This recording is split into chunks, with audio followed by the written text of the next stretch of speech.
verset 8.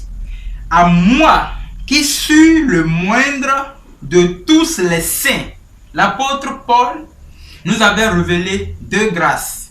La première grâce, la grâce par laquelle nous sommes sauvés, et la deuxième grâce, la grâce par laquelle nous bénéficions des révélations du mystère de la connaissance.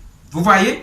Maintenant, il dit, à moi, lui, l'apôtre Paul, qui est le moindre de tous les saints. Au fait, avec cette révélation que Dieu a communiquée à l'apôtre Paul, il s'est fait le plus moindre. C'est ce que Dieu réclame. Donc ça veut dire que le fait de connaître la parole de Dieu ne fait pas de toi un grand révérend. Connaître les révélations de Dieu. Dieu peut faire grâce à n'importe qui. C'est Dieu qui donne à n'importe qui. Donc l'apôtre Paul ici se fait rabaisser comme le plus moins, le plus petit de tous les croyants. Mais toi, l'apôtre de l'apôtre Paul, tu verrais que si c'était toi, tu ferais le plus pire, le contraire de ce que l'apôtre Paul, tu ferais le grand pasteur, le grand homme de Dieu. Non, il dit, à moi qui suis le moindre de tous les saints. Ça veut dire qu'il s'est fait plus petit que l'apôtre Pierre, plus petit que l'apôtre Jean, plus petit que tout autre apôtre, tous les fidèles. Pas seulement les leaders, mais les fidèles. Et après, il dit, cette grâce a été accordée d'annoncer au panier les richesses incompréhensibles du Christ. Amen. Cela montre que les richesses incompréhensibles, il y a certaines choses que vous ne pouvez jamais comprendre dans la parole de Dieu. Voilà.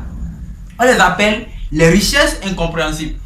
Vous n'allez jamais les comprendre parce que Dieu ne vous a pas révélé ça. Mais à certaines personnes, Dieu les a révélées parce qu'ils ont porté le manteau d'humilité. Les gens comme l'apôtre Paul. Les richesses incompréhensibles, difficiles à comprendre, que tu ne peux pas, impossible de comprendre. Mais Dieu révèle cela à certaines personnes parce qu'ils se sont vêtus d'un manteau de l'humilité. Ils ne se sont pas fait grands, ils ne se sont pas fait voir plus que toute autre personne.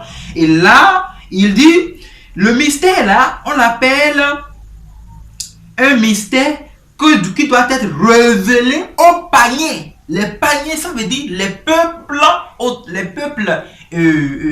étrangers qui ne sont pas venus d'Israël. Ça veut dire que quoi? Par la richesse de la croix, Dieu révèle qui il est au panier qu'aux Israélites. Parce que les Israélites ils se montrent que non, nous, nos patriarches dans la foi, Abraham, Isaac, qui s'étaient amis avec Dieu, c'est notre Dieu. Jésus avait dit ça, non? Jean chapitre 4. Et si je ne me trompe pas, le salut vient des Juifs. Donc eux là, ils prennent le salut comme quelque chose de leur contrée. Mais nous qui sommes païens, nous prenons le salut comme quelque chose qui est un peu cher, c'est-à-dire nous l'avons bénéficié par une grâce. Donc nous faisons tout pour ne pas énerver Dieu, pour ne pas être ingrat envers Dieu à cause de cette œuvre qui nous a été faite par la croix. Et l'apôtre Paul dit, pour les paniers, à cause des paniers, Dieu lui a communiqué la richesse. On peut appeler ça richesse incompréhensible du Christ, que seulement les païens peuvent comprendre. C'est pourquoi actuellement dans notre ère, Israël n'a pas le temps d'adorer Dieu. Israël, son problème, c'est comment conquérir les nations pour prendre les terres. Le verset 9. Et de mettre en lumière quelle est la dispensation. Nous tendons vers une échelle où vous allez comprendre c'est quoi la dispensation. La dispensation du mystère caché. Quel mystère est caché en Christ? La dispensation, comme je vous l'ai déjà dit dans les autres émissions, que la dispensation veut dire le fait de distribuer. C'est différent de partager. Dispenser, c'est donner à chacun selon sa mesure. Donner à quelqu'un selon sa force. Ça veut dire que quand je vais distribuer la nourriture dans une maison, je connais qu'un enfant de 7 ans peut manger jusqu'à ce degré, pendant qu'un enfant de 15 ans peut manger jusqu'à ce degré, pendant qu'un enfant de 21 ans peut manger jusqu'à ce degré. C'est ce que Dieu fait. Dieu nous donne la dispensation des mystères selon notre force. C'est-à-dire, il nous dispense. C'est pourquoi On ne peut pas comparer le don d'un apôtre à celui d'un prophète, ni le don d'un prophète à celui d'un docteur, ni le don d'un docteur à celui d'un pasteur ou bien d'un évangéliste. Bon, c'est pourquoi dans l'enseignement biblique, l'apôtre appelle cela la dispensation. La dispensation de quoi? La dispensation du mystère. Cela montre que le mystère que Dieu a révélé à l'apôtre Jean, ce qui est Christ, est différent de ce qu'il a révélé à l'apôtre Pierre. D'une façon simple, vous pouvez déjà voir que l'apôtre Pierre a appelé Christ Fils de Dieu vivant. Mais l'apôtre Jean dit que lui, il est le Père. Donc, on appelle ça dispensation du mystère. Pendant que toi, tu vois que non, Jésus, il est de ce niveau. Moi, je le vois dans un autre niveau. C'est une dispensation. On ne doit pas se quereller pour les affaires de révélation parce que c'est Dieu qui nous a offert cela. Et là, je lis ici, il dit, le verset 8, « À moi qui suis le moindre, de tous les saints, cette grâce a été accordée d'annoncer par les richesses incompréhensibles de Christ, verset 9, et de mettre en lumière quelle est la dispensation du mystère caché. » C'est un mystère caché. Bien aimé, c'est un mystère caché. Et Dieu révèle à n'importe qui, selon sa volonté.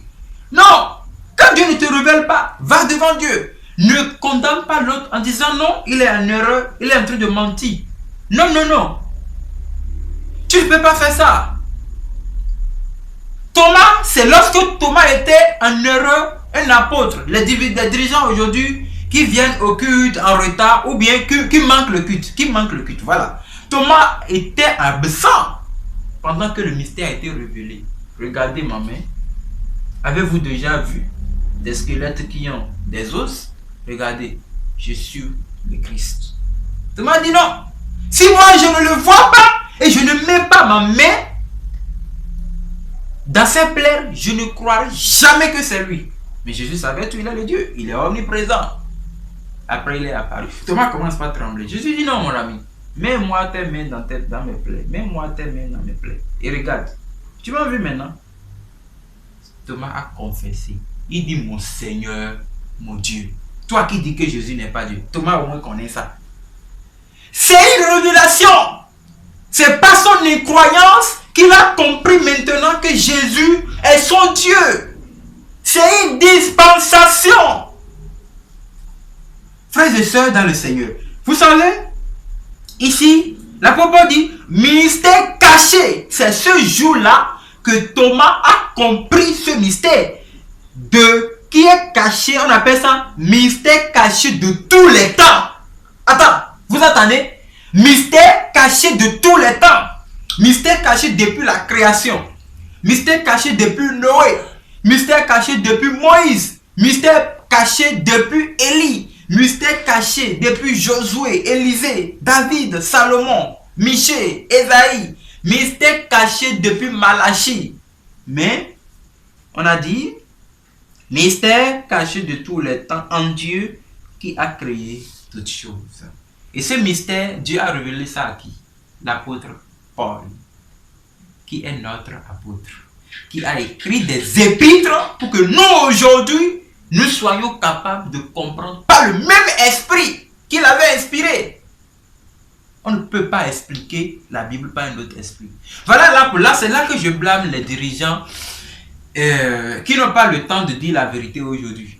La personne n'a pas l'esprit de Dieu en lui. Comment pourra-t-il expliquer la parole de l'esprit par un esprit qui n'habite pas en lui? Vous devez vous repentir. Le verset 10. Afin que les dominations et les autorités dans les lieux célestes connaissent aujourd'hui par l'Église la sagesse infiniment variée de Dieu. L'apôtre Paul aussi pèse ces mots. Excusez-moi. Il dit, afin, Dieu révèle ces mystères cachés de tous les temps, afin que les dominations et les autorités dans les lieux célestes. Vous voulez comprendre? Quand on dit domination, ça veut dire que les forces, les puissances invisibles, c'est ça. dans les lieux célestes connaissent aujourd'hui, que ce soit les puissances des airs, la force des pèses et des mèdes. Ça ne vous fait pas penser à quelque chose, hein?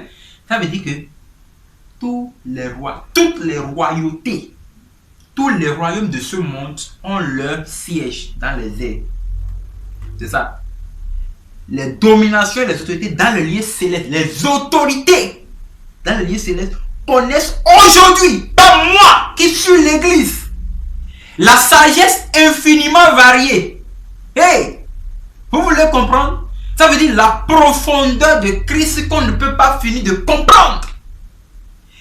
Christ Jésus, c'est comme un puits que quand tu creuses, tu bois l'eau. Au fur et à mesure que tu continues de boire l'eau, tu ne vas pas finir de voir la profondeur de qui il est. C'est pourquoi, le jour de la fête, Jésus s'était placé quelque part dans le livre de Jean. Il dit, si quelqu'un a soif, qu'il vienne, je lui donnerai de l'eau. Et je ferai jaillir en lui une source d'eau vive qui sera éternellement. Il a encore dit ça à la femme samaritaine dans le livre de Jean. Il dit, quand tu boiras, tu n'auras plus soif. C'est ça qu'on appelle sagesse infiniment variée de Dieu. Ça n'a pas de fin. Ce n'est pas quand tu connais la vérité. Nous, on connaît déjà la vérité. Gloire à Dieu. Toi, tu peux connaître la vérité. La vérité, c'est Jésus-Christ. Jean 8, 32. Vous connaîtrez la vérité et la vérité vous affranchira, vous rendra libre. La vérité, c'est Jésus. Quand tu connais Jésus, tu es libre. Mais tu ne peux pas finir de connaître Jésus. Parce que nous sommes dans une guerre sans fin dans ce monde. C'est une guerre sans fin. On ne va jamais finir. On va mourir en guerre. C'est ça même. Donc, le verset 11. Selon le dessein éternel qu'il a mis en exécution par Jésus-Christ notre Seigneur. C'est un plan que Dieu même a fait. C'est un dessein. Ça veut dire quoi? Il a tracé, architecturement, il a tracé un plan. À ce moment, moi-même, je viendrai par Christ, je vais faire ceci, ceci, je vais établir 12 ministres et je vais faire asseoir ma doctrine comme ceci, comme c'est un dessein. Verset 12. En qui, par ce dessein qu'il a fait, moi j'étais dedans. Dans le plan, là, il avait dit à un homme d'aller. Il y a un frère qui s'appelle, on avait appelé frère Jean. Lui-même, il va accepter le Seigneur, il va devenir comme ceci. C'est ça. C'est dans ce dessein que nous avons, par la foi en Jésus-Christ, la liberté de nous approcher du ciel avec confiance. Vous n'avez pas compris? Ça veut dire que dans ce plan-là, quand il a lancé la croix, il a fait venir de tout le monde entier les peuples qui ont maintenant le droit de s'approcher du trône de Dieu par la croix qui nous a été lancée. Donc quand l'apôtre Paul parle, c'est que lui, il reconnaît la valeur de cette grâce que Dieu lui a offerte. Et non seulement qu'il a été sauvé, mais il voit en lui que le jour que Dieu lui a rencontré sur le chemin de Damas, il lui a donné deux grâces authentiques. Instantanément, la grâce d'être sauvé et la grâce de comprendre les mystères. Non, de comprendre les richesses incompréhensibles du Christ pour aller montrer aux païens. Voilà pourquoi vous devez comprendre que l'apôtre Paul a écrit le livre aux Romains. Ils sont des païens. Il a écrit le livre aux Corinthiens. Ils sont des païens. Il a écrit même 2 livres aux Corinthiens. À un moment donné, l'apôtre Paul missionnaire ne pouvait plus retourner dans ces lieux de culte. Il écrivait des lettres. Il écrivait aux Éphésiens. Il écrivait aux Philippines. Il avait écrit même, il a envoyé des lettres en Israël. Lettres aux Hébreux.